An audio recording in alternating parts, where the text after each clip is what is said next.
One day, King Abimelech came from Gerar with his advisor Ahazath, and also Phicol, his army commander. "Why have you come here?" Isaac asked. "You obviously hate me since you kicked me off your land." They replied, "We can plainly see that the Lord is with you, so we want to enter into a sworn treaty with you. Let's make a covenant. Swear that you will not harm us, just as we have never troubled you. We have always treated you well, and we sent you away from us in peace.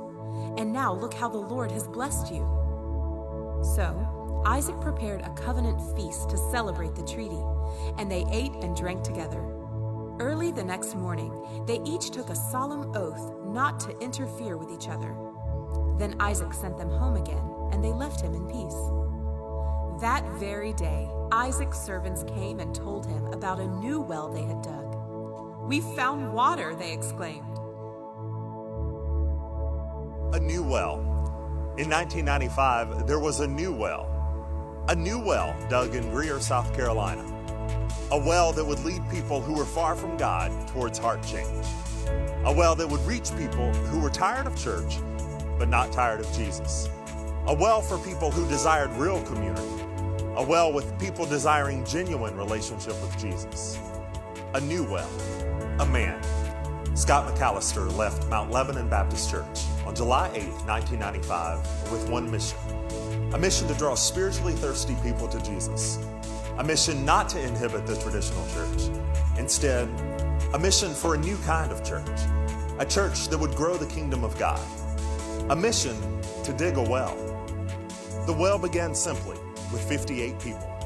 58 people who knew about God, but desired real, genuine relationship with Him and with one another. The digging of that first well began at the home of Tim and Cindy Howard in Greer, South Carolina on July 23, 1995.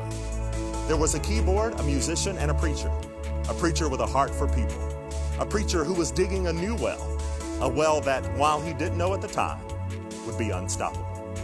The very next week, all 58 people moved to this location, formerly a fitness center in Greer, where the well would continue to dig deeper. Over 100 people quickly filled the fitness center within the first month, and the truth was clear. This new well was a success. People far from God were coming to the truth of His love for them, and they couldn't contain it and couldn't wait to share it. Week after week, people brought more people until September 23, 1995, when this new well would move to what was then known as the Starlight Ballroom in downtown Greer, South Carolina. It was here that this new well became a body of committed people. Every attendee quickly became an unpaid staff person, loading equipment each week, setting up chairs, and developing worship experiences that everyone could relate to was the focus of this well. And attendance quickly grew. While parking was far from perfect and facilities close to inadequate, heart change was more than prevalent. This new well was working. Hearts were being changed. Jesus was changing lives. In November of 1997, attendance forced this new well to move into another temporary location, the cafeteria of what was then Greer Middle School.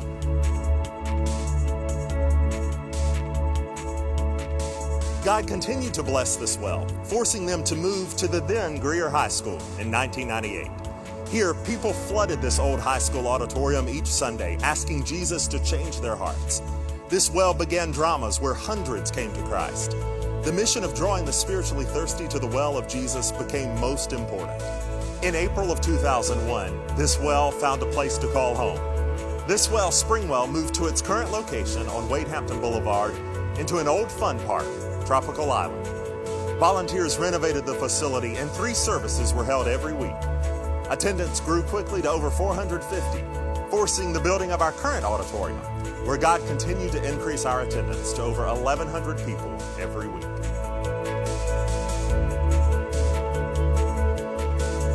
This well was not dug by a man. Instead, it was led by a man who had a vision, a dream, a mission of drawing spiritually thirsty people to Jesus. That same mission that began in 1995 is alive today. Men and women walk into this room every week far from God. Broken lives, hopeless hearts, hurting spirits. And each week, this well leads them to the truth that can change their lives, the truth of Jesus Christ. Thousands of people have come to Jesus here. Thousands have walked through our doors, and hundreds of addictions have been broken here. Hundreds of marriages restored, and hundreds of hearts returned to Jesus.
There are thousands more spiritually thirsty people that this new well will continue to reach.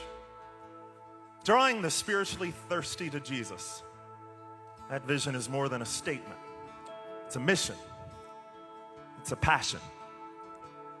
What would cause a group of normal people in 1995 to leave the church norm, the church they knew, and dive into a new way of doing church? An unheard of way. What causes staff even today to work endless hours preparing for a Sunday? What causes volunteers to spend 20 plus hours a week practicing music with no pay? And what causes hundreds of volunteers to serve in student and kids ministry with no credit? What causes people whose name will never be said aloud give their money and their time to reach people they will never meet? It's not a statement. It's a mission that drives everything we do and every decision we make. And that mission has grown over the years. It has developed. It has increased. But it has also been fought. It's been pushed around. It's been mocked and it's been disputed. But it has never weakened. In fact, it has only strengthened.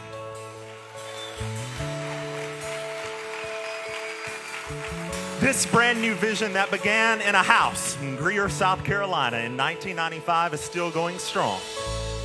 It's far from over, 20 years, and it's just beginning. See, God has always been an expert in creating new things, in making all things new.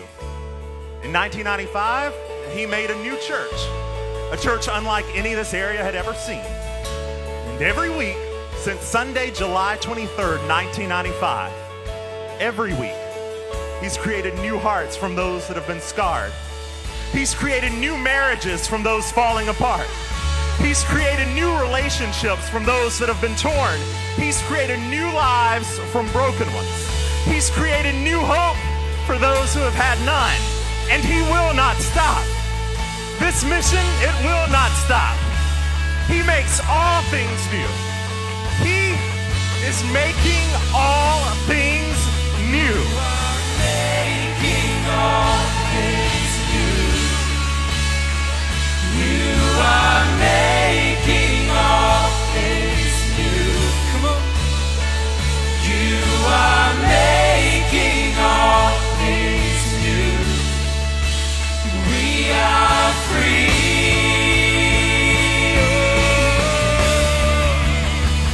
You are making all things new.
Sing it loud.